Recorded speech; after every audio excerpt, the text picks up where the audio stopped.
Buletin Didik 29 Ogos bersama saya Nur Halifah Gani. Assalamualaikum dan salam sejahtera. Majlis Pengetua Sekolah Malaysia MPSM meyakini tahap keselamatan dan privasi maklumat yang dilaporkan di dalam portal aduan buli yang dilancarkan baru-baru ini.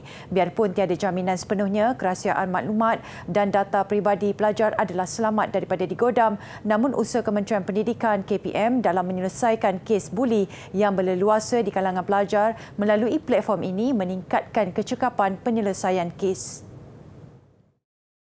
Menurut timbalan yang dipertua MPSM, apabila sesuatu aduan dibuat melalui portal aduan buli, Urusetia akan menyalurkan maklumat kepada Jabatan Pendidikan Negeri dan seterusnya memaklumkan pihak sekolah berkenaan aduan tersebut. Pada saya tak ada isu tentang kebocoran maklumat ataupun data berkaitan dengan aduan yang dibuat melalui portal buli disebabkan pihak sekolah tidak mempunyai akses pun untuk melihat siapakah yang mengadu, apakah jenis aduannya, kerana menurut maklumat yang kita terima di pihak sekolah, yang hanya boleh mengakses maklumat hanyalah Urusetia di peringkat Kementerian Pendidikan Malaysia. Tambahnya, guru dan Urusetia sebagai penjawat awam yang menjalankan siasatan tertakluk kepada aku janji Pegawai Perkhidmatan Awam untuk menjaga kerahsiaan dan amanah. Kita sedia maklum bahawa dalam menjamin keselamatan data ataupun kerahsiaan ini, kita dikawal oleh satu akta, iaitu Akta Perlindungan Data Peribadi 2010. Akta ini mengawal semua jenis rahsia ataupun data, sama ada data itu di peringkat awam, begitu juga data yang ada ataupun terdapat di sekolah. Dalam laporan media semalam, Pengerusi Ikatan Komuniti Selamat Tan Sri Lee Lamtai meminta Kementerian memastikan data dan sumber yang dimiliki melalui portal aduan buli tidak disalahguna. Malaysia merupakan negara yang kaya dengan pelbagai bangsa dan budaya. Demi meningkatkan lagi perpaduan di Malaysia, usaha sama menarik dilakukan Sekolah Rendah Islam Hidayah Pasir Ris dan Sekolah Jenis Kebangsaan Cina SJKC Kong Nan yang mengadakan program Silang Budaya. Sempena sambutan Bulan Kemerdekaan, pihak sekolah telah merancang membuat lawatan muhibah ke SJKC Kong Nan, di mana program ini dirancang untuk memberi pendedahan kepada murid bahawa kita hidup di negara yang berbilang kaum dan budaya. Jadi kita perlu memahami budaya kaum lain serta saling hormat menghormati antara satu sama lain. Inisiatif Sekolah Rendah Islam Hidayah Pasir Ris untuk lawatan muhibah ke SJKC Kong Nan bertujuan untuk menyemai semangat cintakan negara dan patriotisme, mengenali budaya bangsa lain dan hidup secara harmoni. Seramai 10 murid Sekolah Rendah Islam Hidayah Pasir Ris dan 15 murid SJKC Kong Nan terlibat dalam program ini. Antara aktiviti yang dilakukan ialah suai kenal antara murid, bermain permainan tradisional, perbarisan dan mewarna jalur gemilang. Saya ingin mengucapkan terima kasih kepada guru besar Puan Rosita dan guru-guru kerana memberi peluang kepada anak murid saya untuk belajar macam mana nak mainkan permainan congkak tradisional seperti congkak dan batu seremban. Dan sekolah kami juga ajar sama-sama membuat kap tangan bendera. Okay. Saya nak ucapkan terima kasih sebab ini dikirakan silang budaya. Saya harap kami boleh teruskan macam bersahabat ini. Terima kasih.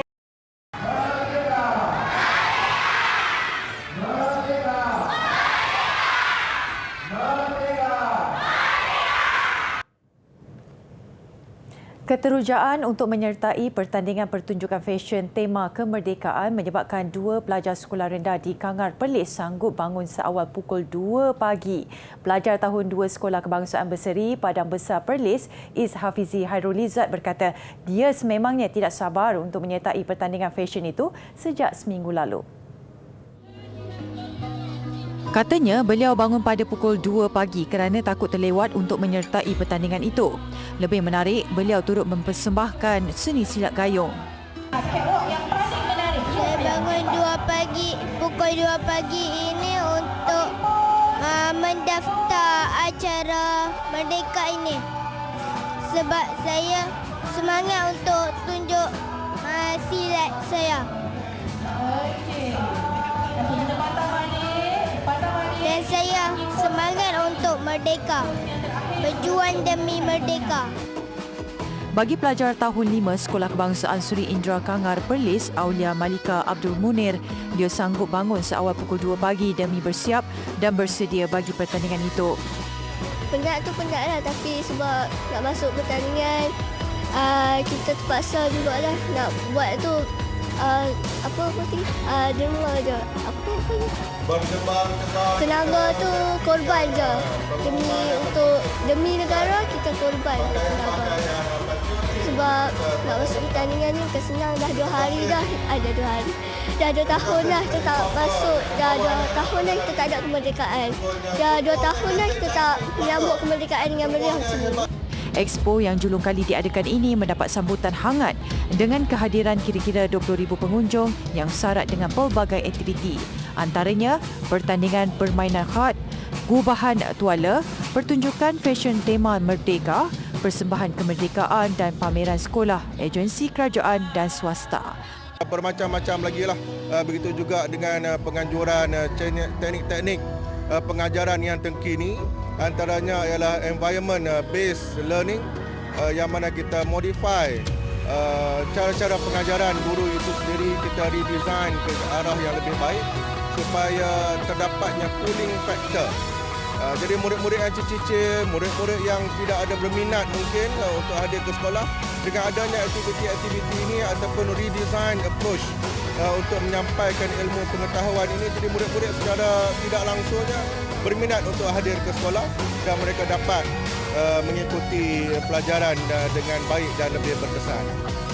Pertandingan itu merupakan salah satu acara menarik yang terdapat pada Expo Transformasi Pendidikan Anjuran Jabatan Pendidikan Negeri Perlis. Pelbagai cara pihak sekolah menyemarakkan Bulan Kemerdekaan. Sekolah Menengah Kebangsaan Sungai Choh di Rawang, Selangor antara yang menampilkan kelainan. Sketsa sejarah disajikan pelajarnya syarat dengan pengajaran untuk dihayati betapa mahalnya erti kemerdekaan yang dinikmati generasi masa kini dek kegigihan pejuang-pejuang silam.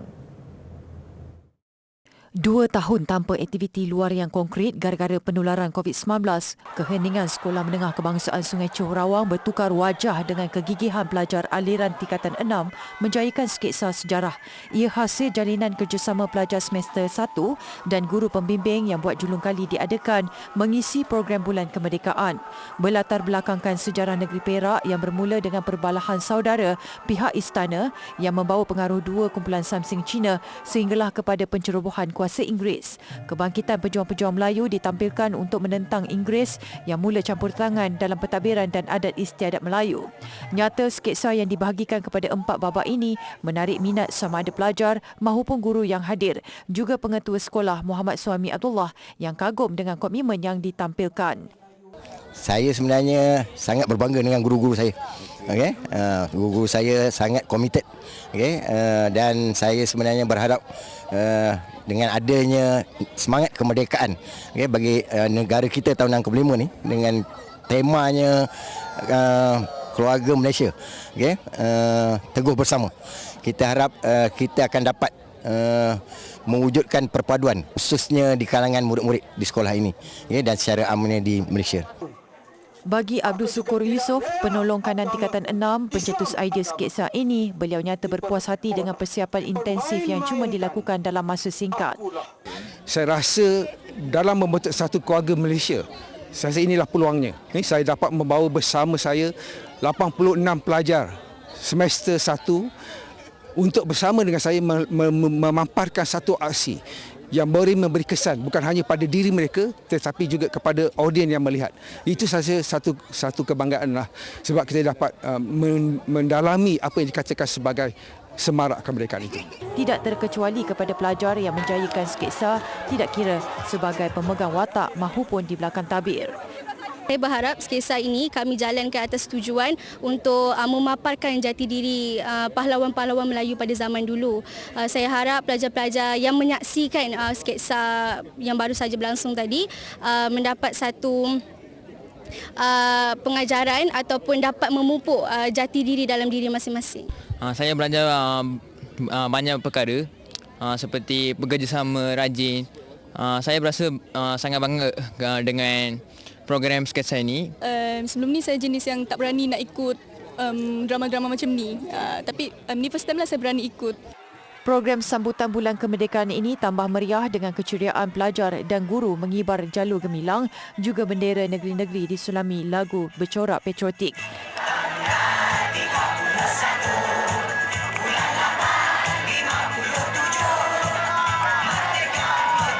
Diharapkan semangat kemerdekaan terus mekar di sekolah membentuk jati diri pelajar dan bukan hanya bermusim yang sekadar singgah sempena Bulan Kebangsaan.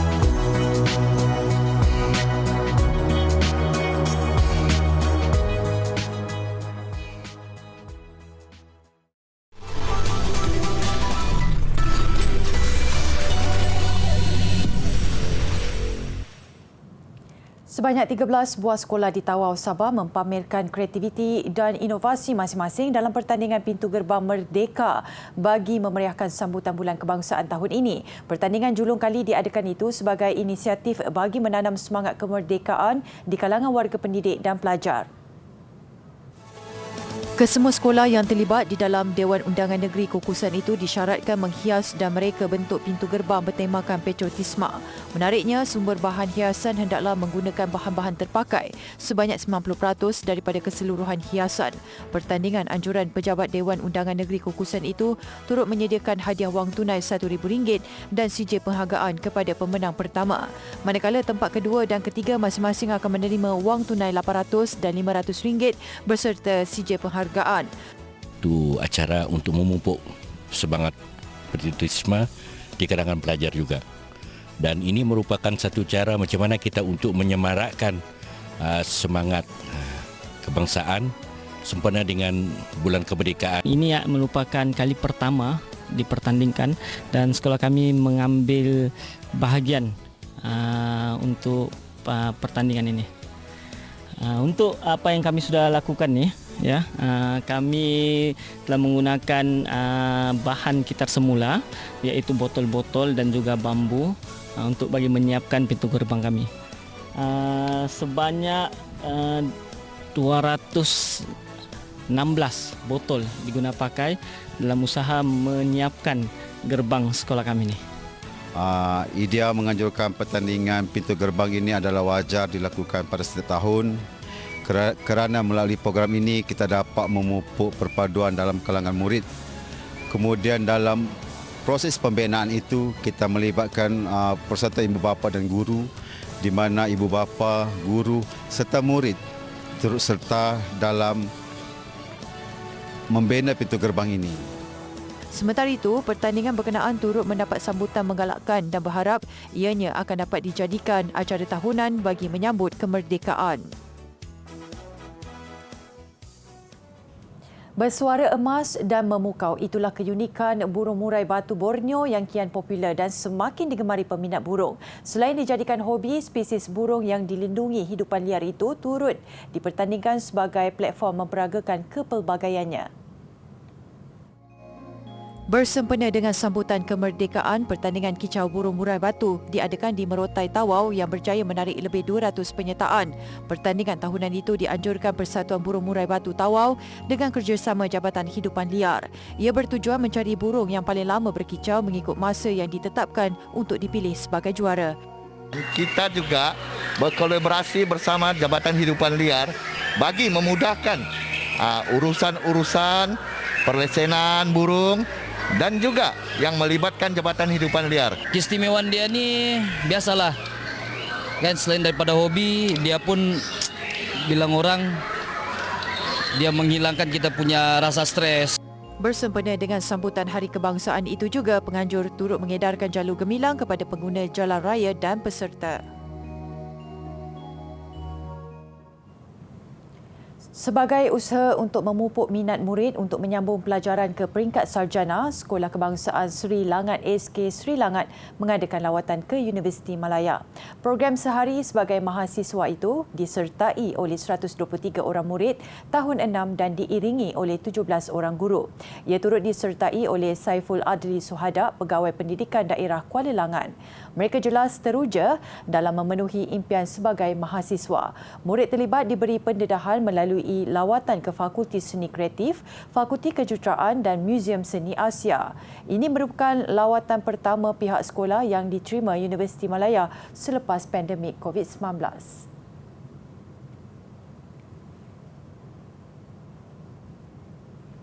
Dari masyarakat ia datang kepada masyarakat ia kembali. Itulah apa yang diusahakan oleh pihak Universiti Pendidikan Sultan Idris UPSI melalui slogan From UPSI to Community yang diterjemahkan melalui program tanggungjawab sosial korporat CSR mereka.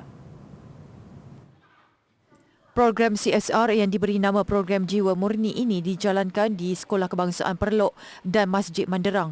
Jelas timbalan Naib Chancellor UPSI, Profesor Dr. Suryani Abu Bakar, di samping memanfaatkan penduduk setempat, program ini juga bertujuan mengukuhkan kerjasama berpasukan warga UPSI dalam mendepani cabaran sebagai universiti nombor 1 dalam pendidikan. Maka beberapa projek Jiwa Murni telah kami laksanakan dalam tempoh sehari di sana, iaitu membersihkan masjid, masak bubur lambuk untuk jemaah masjid dan juga murid-murid sekolah, menyerahkan sumbangan buku untuk perpustakaan dan juga mengecat bangunan sekolah. Semua pihak yang terlibat teruja dengan program Jiwa Murni ini dan kami mengharapkan agar usaha ini tidak tamat di sini sahaja, sebaliknya dapat diteruskan pada masa-masa akan datang di lokasi yang lain pula. Pihak pengurusan masjid dan pihak sekolah turut menawarkan khidmat tenaga demi menjayakan program ini. Program CSR Jiwa Murni adalah bersempena dengan pelaksanaan program pembinaan pasukan atau team building UPSI bagi tahun 2022.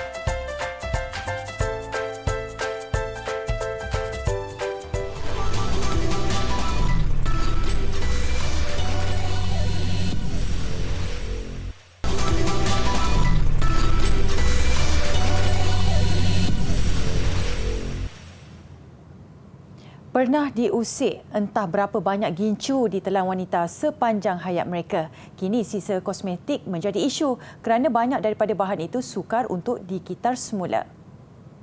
Di Australia misalnya, jutaan produk kecantikan berakhir di tapak pelupusan sampah setiap tahun. Menurut pakar, kebanyakan bahan mentah yang digunakan bagi menghasilkan kosmetik bernilai tinggi dan masih boleh digunakan semula. Ini menyebabkan beberapa penganjur program Kita Semula mahu supaya pengeluar kosmetik membenarkan pelanggannya memulangkan semula bekas kosmetik yang digunakan mereka kepada pengedar. Melaluinya, semua sisa kosmetik itu boleh diasingkan berasaskan sumber asalnya sama ada daripada kaca, besi dan plastik keras. Semua bahan itu kemudian boleh dikitar semula untuk kegunaan lain. Malah ada juga penganjur program Kitar Semula yang sedia menerima sisa kosmetik yang sukar untuk dikitar semula seperti pengilat kuku dan bahan penyembur. Berikutan kesedaran yang semakin tinggi di kalangan pengguna, beberapa pengeluar kosmetik jenama terkemuka mengambil langkah menanggung kos memungut dan proses kitar semula sisa produk kosmetik mereka yang sukar dihapuskan. Bagi meneruskan perniagaan, mereka membangunkan produk ganti yang boleh dibungkus secara mampan dan diisi semula.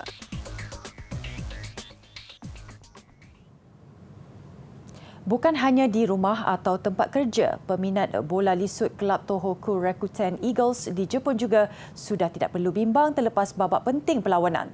Melalui penggunaan telefon pintar, mereka boleh memesan makanan dan mengambilnya dengan segera berhampiran tempat duduk mereka. Melalui kaedah ini, peminat sudah tidak perlu lagi beratur panjang. Sebaliknya, mereka boleh terus memesan makanan melalui aplikasi disediakan dan mengambilnya apabila ia siap. Kaedah ini baru diperkenalkan di Jepun tetapi sudah agak meluas digunakan di Amerika Syarikat. Ia dilakukan hasil kerjasama di antara Kelab Eagles dengan Uber Eats Jepun. Peminat yang memesan makanan melalui Uber Eats akan menerima notifikasi sebaik makanan mereka siap disediakan. Mereka kemudian boleh mengambil makanan itu di tempat yang ditetapkan. Hasilnya, mereka kini tidak lagi perlu berasa bimbang mendengar sorakan penonton ketika sedang beratur membeli makanan.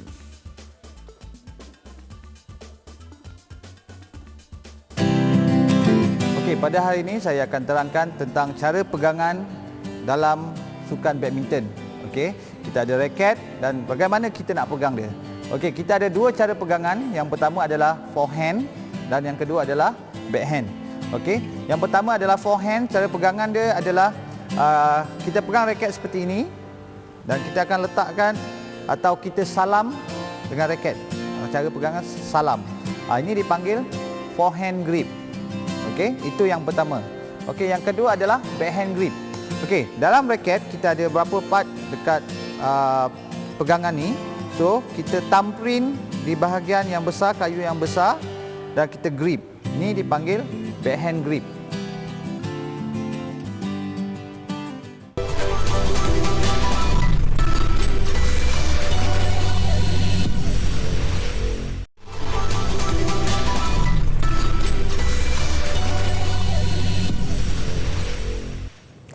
Sukan Liga Hoki Remaja Malaysia melabuhkan tirai saingan menyaksikan SSBJ Thunderbolts muncul juara lelaki manakala SSTMI PKS Unit 10 mengungguli kategori perempuan. Aksi final lelaki menampilkan SSBJ Thunderbolts menentang SMK DBL PHJ MSNJ. Bermula seimbang, SSBJ lebih dahulu di depan menerusi jaringan Amirul Hanif. Minit ke-30, SMK DBL menyamakan kedudukan hasil penyudah T Perabot. Muhammad Danish Aiman Khairil Anwar kembali meletakkan SSBJ 2-1, namun pantas dibalas SMK DBL menerusi gol penyamaan Haziq Haikal Dauds. Terikat 2 sama sehingga masa sebenar, pemenang ditentukan menerusi pukulan shootout. Kegagalan Nazrim Muslim dan Zamirul Hisham Romi Zamri membuka ruang buat Amirul Hanif memastikan SSBJ muncul juara menerusi kemenangan 4-2. Dalam saingan wanita, SSTMI PKS Unit 10 mempertahankan kejuaraan selepas mengatasi seteru sama MPBJ Black Widow dengan keputusan 2-1. SSTMI bagaimanapun terpaksa menunggu sehingga minit ke-25 menerusi Khairunisa Ayuni Muhammad Syarudin memecah kebuntuan gol. Kembali diikat MPBJ menerusi penalti stroke Nur Syafika Ishak seminit sebaik suku keempat bersambung. SSTMI memastikan kejuaraan apabila Nur Syafika Muhammad Syarudin menjaringkan gol kemenangan ketika permainan berbaki 5 minit. Tahniah buat pasukan didik TV NTV7 yang muncul juara kejohanan bola sepak 6 sebelah Piala Datuk Seri Dr. Syed Hussein Al-Junaid. Pada aksi final kejohanan, anjuran Kelab Media Prima bersama warga kerjanya didik TV NTV7 menundukkan News United 4-0. Memeriahkan kejohanan, kehadiran pengerusi kumpulan media Prima Berhad Datuk Seri Dr. Syed Hussein Al-Junaid bertujuan mengeratkan hubungan sesama warga kerja MPB menerusi aktiviti sukan 10 pasukan mengambil bahagian. Pada perlawanan akhir, didik TV NTV7 menampilkan kelas tersendiri menewaskan juara bertahan News United dari Jabatan Berita dan Hal Ehwal Semasa NCA. Diketuai Ketua Pegawai Eksekutifnya Silam Paul, pasukan didik TV NTV7 menang bergaya 4-0 sekaligus muncul juara. Mengakhiri buletin didik, mural berwarna-warni yang dihasilkan menggunakan 30,000 botol plastik oleh penduduk di Caracas, Venezuela. Ia bertujuan memberi kesedaran mengenai kepentingan kita semula dan menjaga alam sekitar. Saya Nur Alifah Ghani, salam hormat dan kita jumpa lagi.